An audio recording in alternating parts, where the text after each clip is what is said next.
Je suis né dans le district de Mugu, dans le village de Cherok. Mon village est à 2 jours de marche de la ville de Gangadi. Ceux qui peuvent marcher vite peuvent y arriver en 1 journée. Mais la plupart des gens mettent 2 jours pour le rejoindre.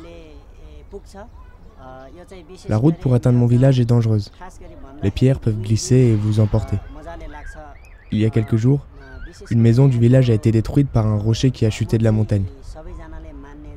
Ici, nous avons notre propre langage qui s'appelle le Mogali. C'est très différent du népalais. Le Mogali est une variante du tibétain. Et seulement 12 villages parlent cette langue à travers le Népal.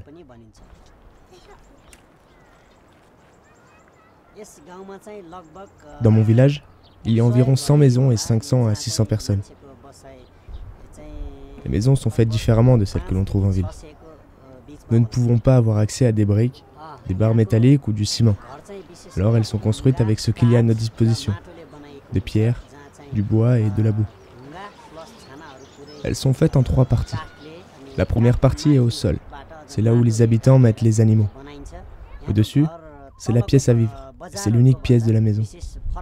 Chaque maison a des échelles en bois qui permettent de monter sur le toit. Et c'est là où les habitants font sécher toutes sortes d'ingrédients. Pour cuisiner et se chauffer, nous le faisons au feu de bois, dans notre cheminée. Depuis quelques années, nous avons des panneaux solaires que les habitants disposent sur le toit, ce qui leur permet d'avoir de la lumière dans la pièce principale. Pour se déplacer, nous sommes obligés de marcher, car il n'y a pas de route ici. Parfois, nous devons marcher 2, 3 ou 4 jours, parfois quelques heures seulement. Heureusement, nous utilisons des chevaux ou des yaks pour nous aider à transporter les marchandises de la ville au village.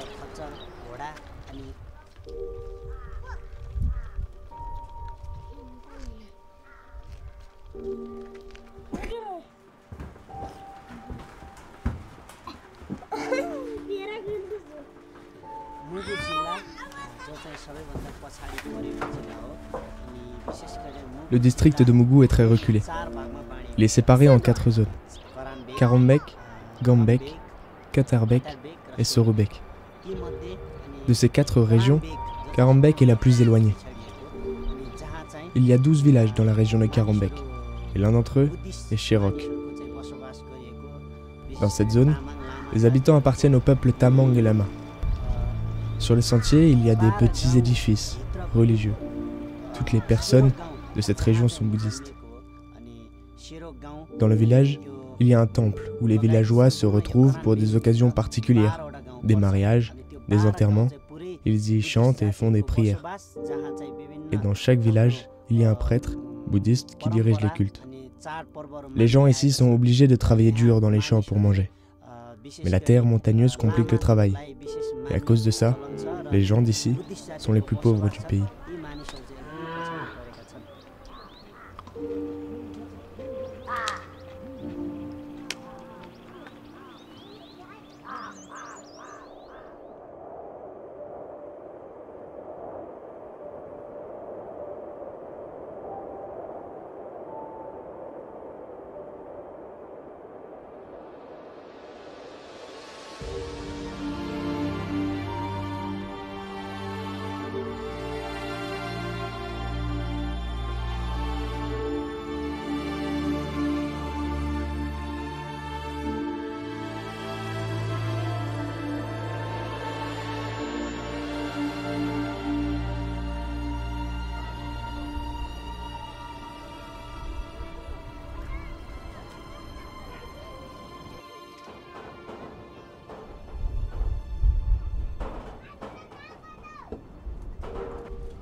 Dans chaque village, il y a une école, de la première à la 5e année. Les écoles ici sont souvent fermées. Les gens ont très peu d'éducation. Les enseignants qui viennent n'enseignent pas correctement. Et les habitants n'ont toujours pas compris la valeur de l'éducation. L'école est fermée la plupart du temps parce que les enseignants rentrent chez eux et ne reviennent pas rapidement. Quand les enseignants sont là, les parents n'envoient pas leurs enfants à l'école, mais les envoient travailler dans les champs. Le niveau d'éducation dans ces écoles n'est pas bon. Même certains élèves de la 5e année ont de la peine à écrire leur nom. Souvent, les enfants ne vont pas à l'école et il n'y a pas de règles pour forcer leur présence. Alors quand ils n'y vont pas, ils vont chercher de l'eau ou couper du bois, aider la famille, prendre soin des frères et sœurs plus jeunes, ou bien paître les animaux. Ils sont souvent occupés au travail. Même les petits-enfants de 4 ou 5 ans ont du travail à faire. Ici, tous les gens valorisent plus le travail que l'éducation. Les enfants du village n'ont pas d'espoir pour leur avenir. Sans une bonne éducation, ils ne pourront jamais choisir leur métier et quand ils seront grands, ils ne pourront pas être pilotes, médecins ou ingénieurs. Ils ont tous le même avenir.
Je m'appelle Issé Tamang, j'ai 25 ans. Je suis né dans ce village. Mais aujourd'hui, je vis dans la ville principale de ce district, où je loue une chambre. Mes frères et leurs femmes vivent ici, dans le village. Alors je viens parfois rendre visite à ma famille pour les aider. En ce moment, les habitants ont beaucoup de travail. Quand je suis au village, je me réveille tôt le matin. Je prends mon thé, me lave le visage, puis je ramène les vaches et les chevaux au champ. Souvent, le travail commence vers 10 h du matin et se termine vers 5 h le soir. Tout dépend du travail. Il n'y a pas de temps de travail. Les gens rentrent chez eux quand ils ont fini. Ces jours-ci, les villageois plantent le millet. Ces prochaines semaines, ils devront surveiller leurs champs. Une fois que le millet est prêt à être coupé, il doit être récolté, séparé et stocké. Ils ont ensuite besoin d'apporter le millet aux moulins locaux pour faire de la farine. La population locale transforme cette farine en pain, appelé rôti, et la boit avec son thé appelé dero.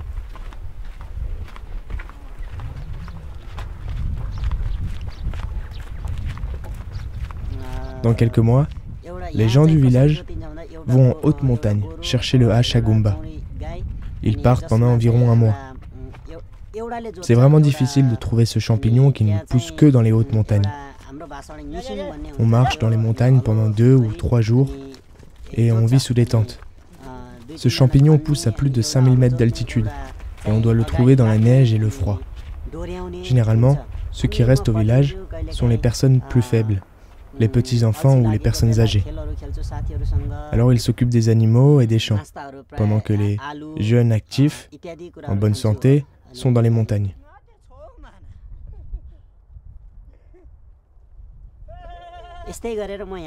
Labourer les champs est fait différemment ici.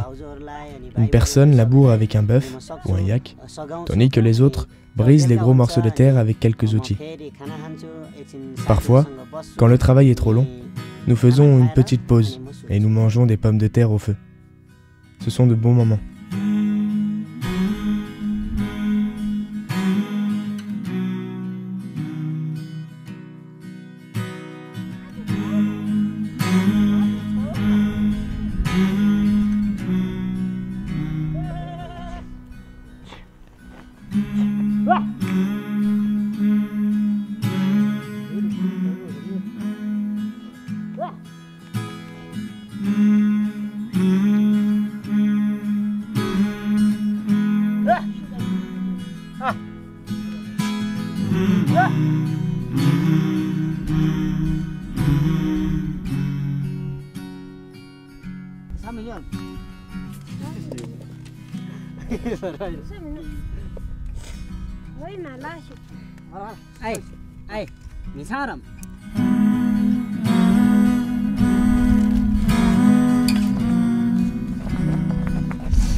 Je suis né et j'ai grandi dans ce village.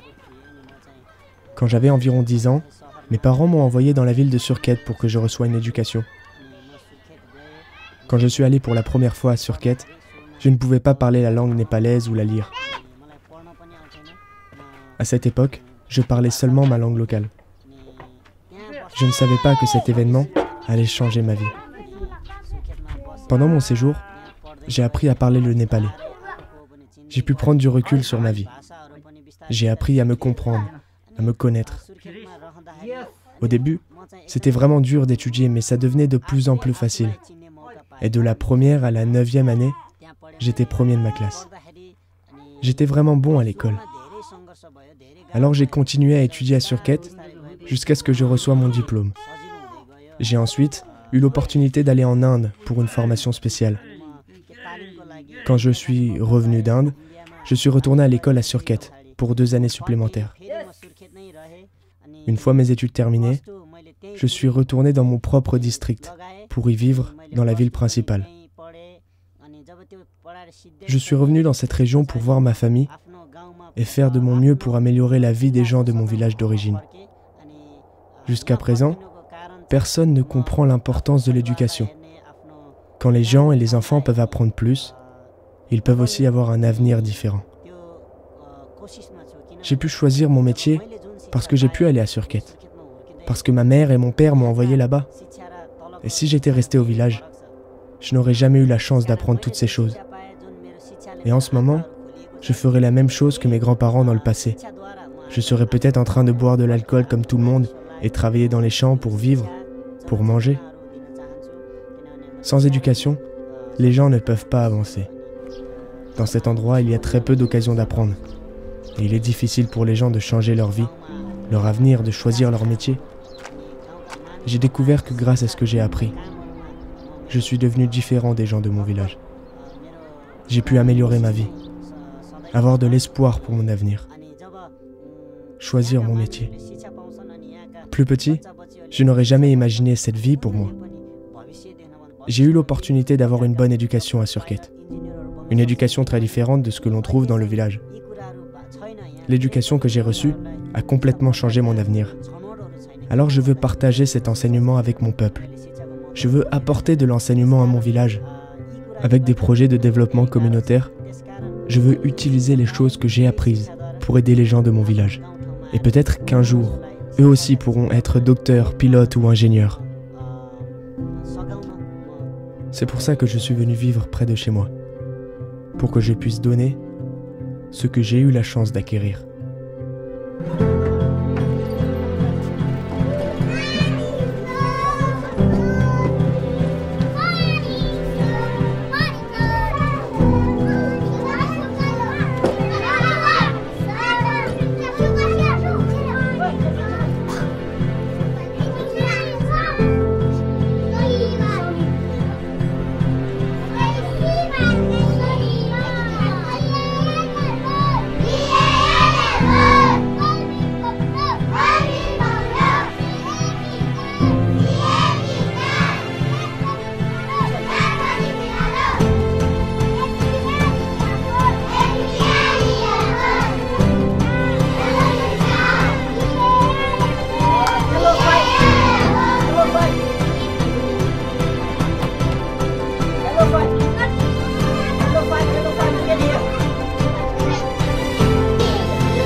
Je vis dans la ville principale de Mugu.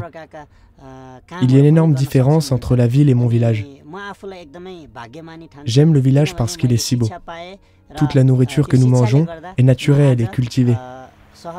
J'aime pouvoir manger des choses qui sont directement produites par ma famille et sur nos terres. Dans la ville, les gens sont éduqués et vivent dans le confort.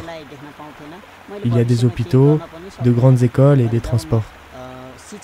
La vie dans la ville est plus facile et par conséquent, je l'aime aussi. Je crois que tout le monde a des dons et des capacités différentes. Je pense que nous sommes tous capables de faire une chose mieux que les autres. J'ai été privilégié parce que j'ai pu faire mes études. Et grâce à cette éducation, je suis capable de vivre dans la ville et d'aider les autres de différentes manières. Sans ça, je n'aurais probablement aucun espoir pour mon avenir. J'ai pu réaliser mon rêve, venir en aide à ceux qui sont dans le besoin et qui n'ont pas eu cette chance. J'aimerais vous dire que l'éducation est extrêmement importante pour nos enfants. Tout le monde a le droit d'avoir une éducation. Alors je veux vous encourager à apprendre davantage et à utiliser vos dons et vos talents au service des autres. Dieu nous a donné toutes sortes de capacités et j'ai décidé de les utiliser pour aider, apporter, améliorer le village qui m'a vu naître.